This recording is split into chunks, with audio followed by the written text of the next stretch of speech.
Sup Shredders, my name is Logan aka Spiderhands and welcome to an SP Reviews where today we'll be checking out a track from an act named Bird's Eye View titled Fallen Angel. And if we switch over to here, we got the lyric video for it and this is featuring Jack and Daisy. Just full disclosure, at the moment I'm feeling quite ill, so if my voice sounds a bit weird, that's why, okay? So we're gonna listen through this track from start till finish and we're gonna hear what we think. Let's go, what do we got?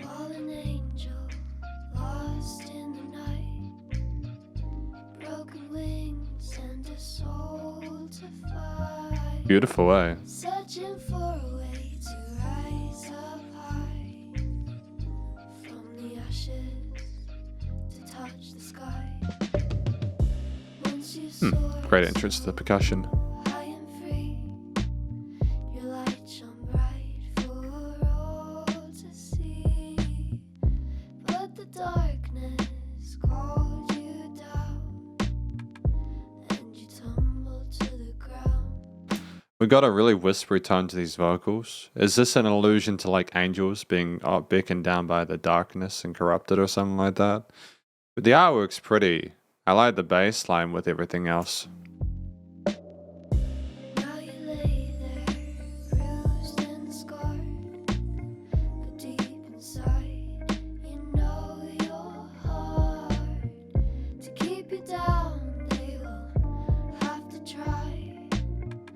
For you're a fallen angel, born to fly. Beautiful. I've fallen from grace, lost in this dark place, can't find my way back home.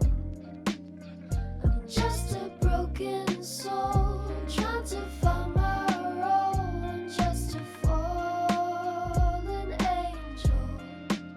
I love these little synth layers that are like synth brassy layers alongside the extra guitar layer that's kind of flickering around with the palm muted picture notes there with some delays on it.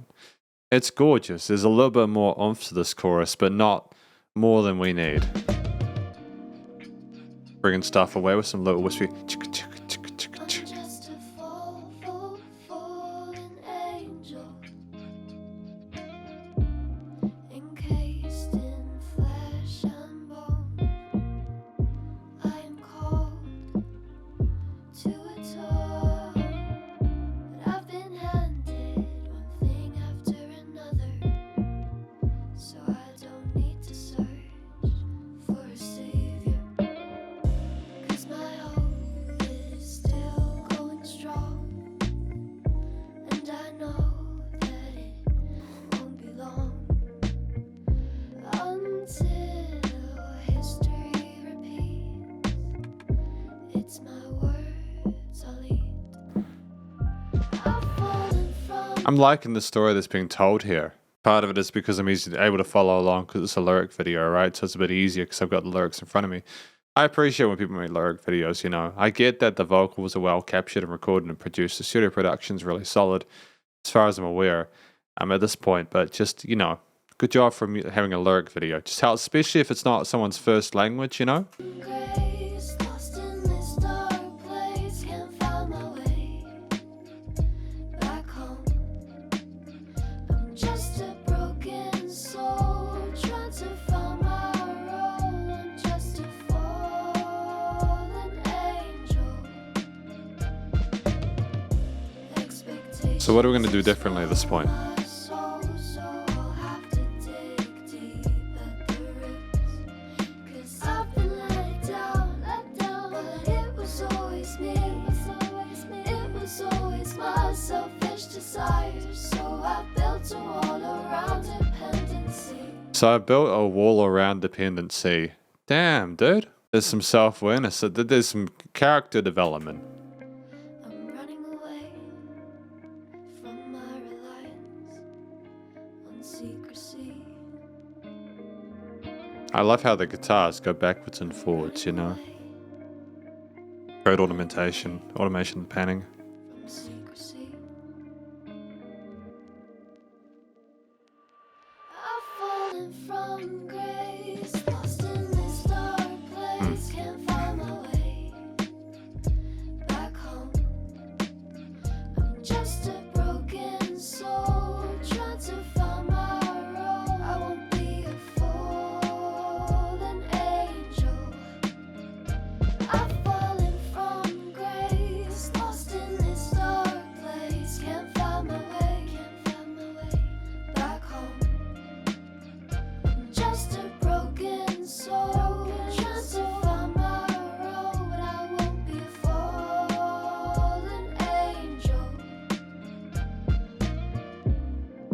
So basically they're basically trying to find a way to get away from needing other people in a way that's unhealthy or codependent. Fallen angel. I love those drum fills coming into that last chorus, by the way. I love the range of the percussion by Framing Rob.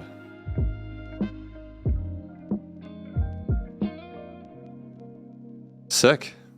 And this is the conclusion of my review of this track from Bird's Eye View, titled Fallen Angel, featuring Jack and Daisy. Now, what do I think this track is about? Well, first of all, I should note that the song is off of the soundtrack to the book Bird's Eye View by Robert. So, Framing Rob, I assume, which is great. Now, as I understand it, this is all being released on July 14th, 2023. So if you like this music, want to hear more from it, want to learn more what it's all about, please do go check out Framing Rob's various social medias, links in the description.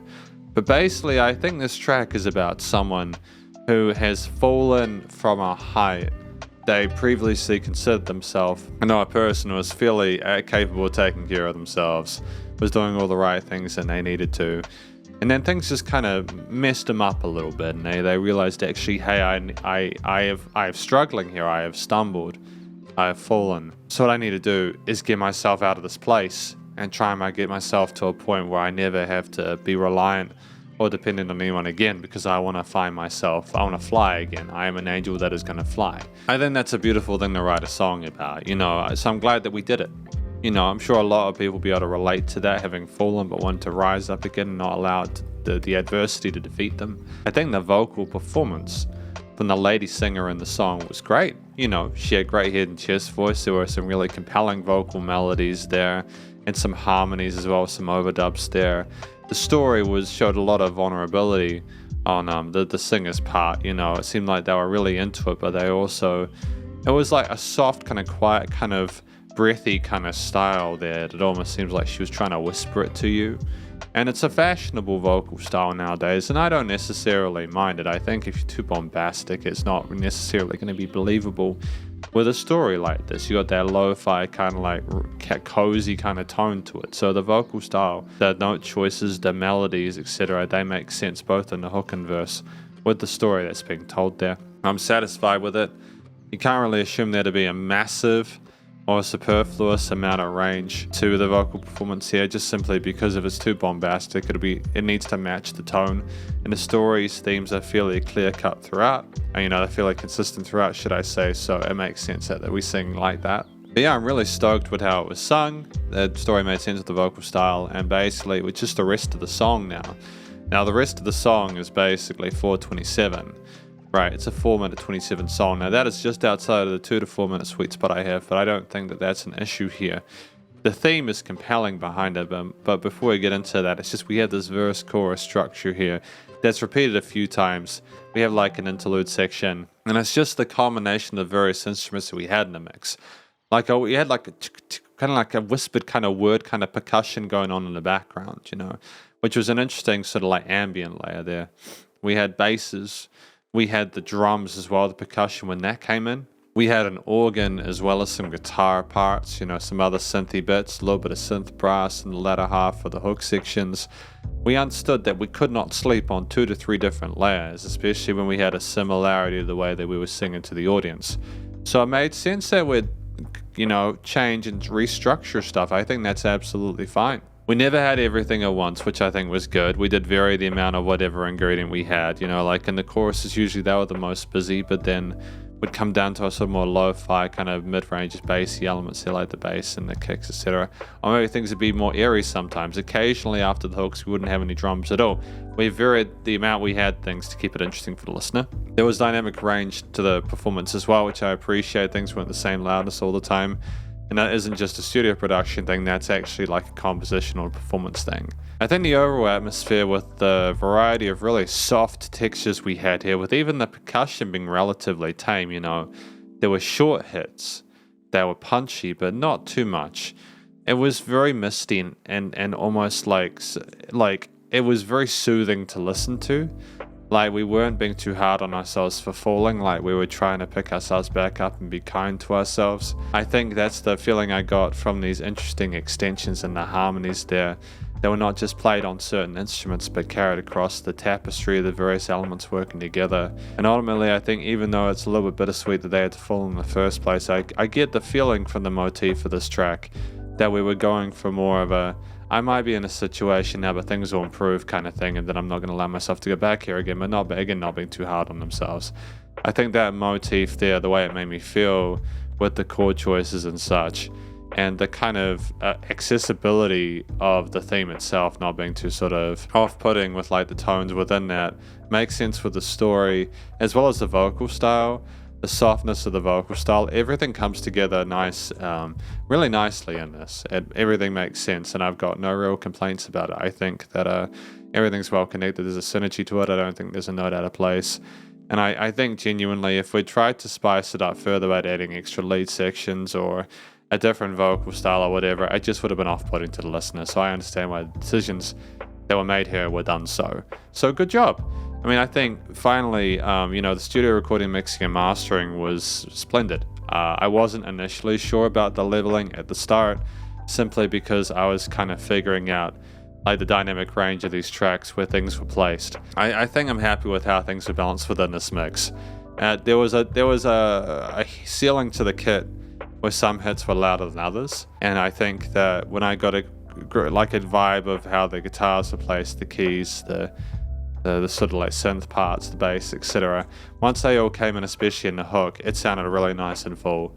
I think that was something that the producers or whoever was working this wanted to contrast, to not have everything the same loudness all the time. So it's basically a matter of, for instance, having some things in some parts of the stereo field and not others, or allowing things to be a little bit quieter than usual, to allow things to either ramp up, whether through automation of the volume or something like that.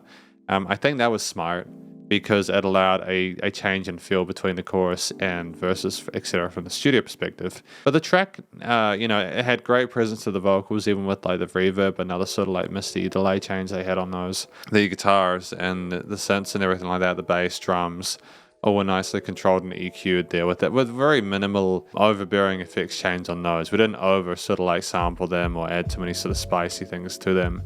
They basically filled their functions reasonably organically. And I think that was actually a smart choice, because if things had been a little bit too synthetic, it might have been a little bit sort of disingenuous sounding. You can get an organic tone to certain like bass parts. I'm not sure if like an 808 would have suited a track like this, you know what I mean? It could have done, but I just think that having a smooth sort of like jazz bass just kind of tone suited the down-to-earth vibe of the vocals more, for example. I liked how things were placed in the stereo field with the guitar, things moving around there, the little whispery kind of vocal layer as a sub layer, kind of filling a that kind of stuff going in the center, swiddling around the center field with the bass, drums, stereo filtered throughout, nice and wide in stereo field. Things were nicely balanced in the frequency spectrum with nothing occupying too much of a space and with no weird resonant frequencies there. The leveling in general of the elements across the track was good, once I heard it in like full context. And again, there was dynamic range to it, not only from a performance and composition perspective, but also just from a studio perspective. And finally, it was a nice layout without pumping, so the limiting was sorted. I mean, basically, this is my review, a positive review of this track by Bird's Eye View, called Fallen Angel, featuring Jack and Daisy, and hopefully enjoyed it. If you did, please go show them some love via their various social medias and their Spotify page. And stay cool and stay safe, and please remember to support your local musicians and artists at this point in time, as you have more than ever the crazy stuff going on in the world, and I'll catch you in the next review. Spiderhands out.